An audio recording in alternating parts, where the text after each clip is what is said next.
Welcome back to Fix Your Apps. In this video, I'll show you how to use Shein codes to find clothes.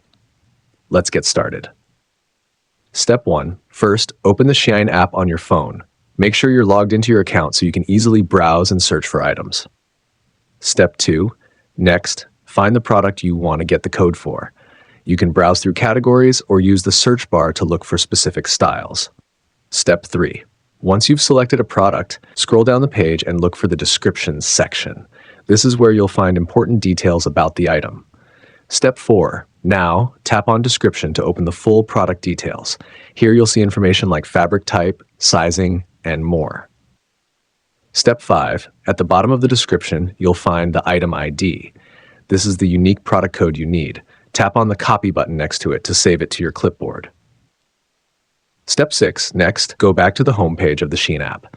At the top of the screen, you'll see the search bar. Tap on it to start a new search. Step 7. Now, paste the copied item ID into the search bar. Simply hold down on the search bar and select Paste.